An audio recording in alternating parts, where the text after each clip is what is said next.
YCP వాళ్ళు చేస్తున్నటువంటి ఈ యొక్క ఫేక్ ప్రచారాలని తిప్పికొట్టే విధంగా రైట్ ప్రభుత్వం చొరవ తీసుకోవాల్సిన అవసరం ఉంది. Right sir. సాగర్ గారు దీన్ని నమస్కారం. దయచేసి రైట్ గమనించాలని సార్. మేము రైట్ కోరుతున్నాం. Right okay. కృష్ణకాంత్ గారు ఉన్నారు, బీజేపీ పార్టీ నుంచి అధికార ప్రతినిధి. కృష్ణకాంత్ గారు ఏం చెప్తారు సార్? అంటే ఖచ్చితంగా ఉద్యోగాలకు సంబంధించి చెప్పాలి, దీనివల్ల ఉపయోగం ఏంటి, అదేవిధంగా సో ఇంత పెద్ద ఎత్తున రాయితీలు ఇవ్వాల్సిన అవసరం ఏముంది అనేది వీళ్ళు అడుగుతున్నటువంటి ప్రశ్న. ఏం చెప్తారు సార్?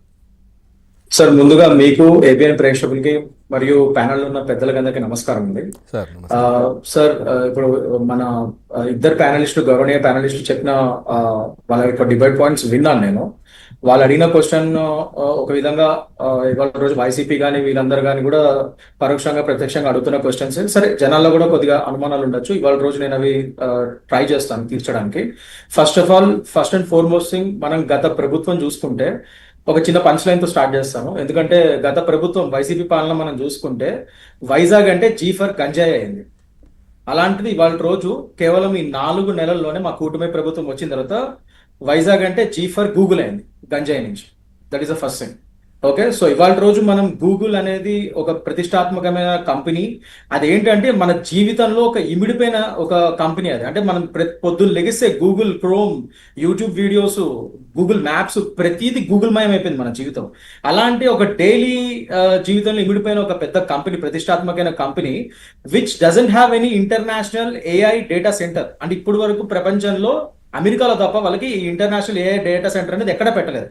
అలాంటిది ఫస్ట్ టైం ఇండియాలో, అది కూడా సదరన్ పార్ట్ ఆఫ్ ఇండియాలో, మన విశాఖపట్నంలో ఈస్టర్న్ కోస్టల్ జియోగ్రఫికల్ ప్రకారంగా చాలా సానుకూలంగా ఉంది అని చెప్పి, ముఖ్యంగా మన జాతీయ లీడర్షిప్, మోడీ గారి యొక్క ఇంటర్నేషనల్ నేషనల్ లీడర్షిప్ ఒక ఆధ్వర్యంలో, అండ్ మన ఇప్పుడు ఆంధ్రప్రదేశ్ కూటమి గవర్నమెంట్ లో ఉన్న చంద్రబాబు నాయుడు గారి విజనరీ లీడర్షిప్ వల్ల, ఇవన్నిటి వల్ల కారణంగా ఇవాళ రోజు ఆ గూగుల్ సంస్థని వాళ్ళ యొక్క సబ్సిడరీ కంపెనీ రైడాన్ ఇన్ఫోటెక్ కంపెనీని మనం ఇక్కడ తీసుకురాగలిగాం. అండ్ ఏ డేటా సెంటర్స్ ఇక్కడ పెట్టగలుగుతున్నాం. It's a $15 billion cost project ఇది. ముఖ్యంగా ఈ ప్రాజెక్ట్ గురించి ఫస్ట్ నేను కొద్దిగా క్లుప్తంగా చెప్తాను, దాని తర్వాత ఈ సబ్సిడీస్ ఎందుకు ఇచ్చారంటే నేను ఒకసారి చెప్తాను సార్.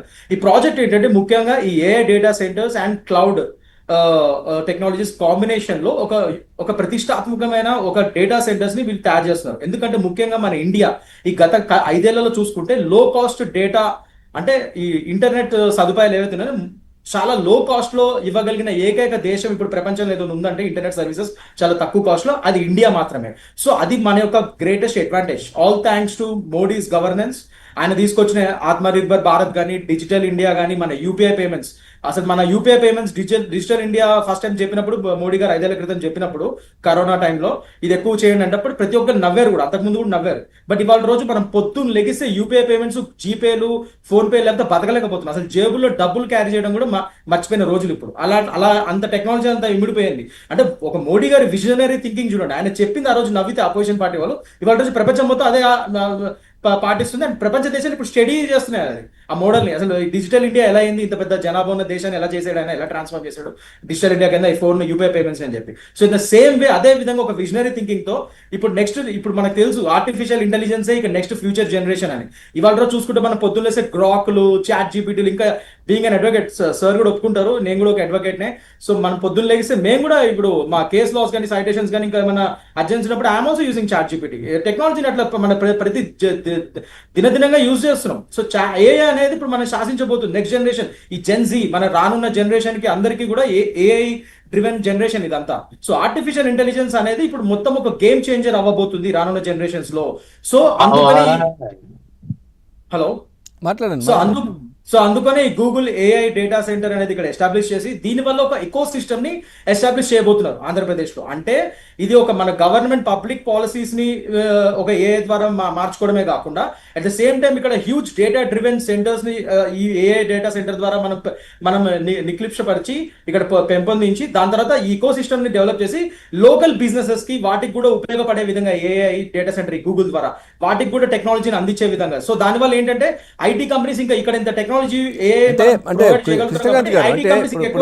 ఇప్పుడు ప్యానలిస్టులు మాట్లాడింది ఏంటంటే ఇంత పెద్ద ఎత్తున ఇవ్వడం అవసరమా? ఎందుకంటే అంత పెద్ద సంస్థ కదా, చిన్న చిన్న సంస్థలకు ఏమైనా రాయితీలు ఇచ్చేస్తే అవి వచ్చి పెట్టుకుంటాయి కదా, వీటికి అవసరం లేదు కదా అని వాళ్ళు జరిగేది. అదే ఎగ్జాక్ట్లీ నేను వస్తున్నాను ఇప్పుడు అదే పాయింట్ కోసం. ఇదంతా ఎందుకు చెప్తున్నా అంటే దాని గురించి అది ఎక్స్ప్లెయిన్ చేయడానికి ఇది నేను ఇనిషియల్ గా చెప్తున్నాను. సో ఇవన్నీ ఎందుకు పెట్టాము, ఈ ఏ డేటా సెంటర్ ఎందుకు ఇంపార్టెంట్, గూగుల్ ఏ డేటా సెంటర్ ఇవాళ రోజు అన్నది అది ఒకటి.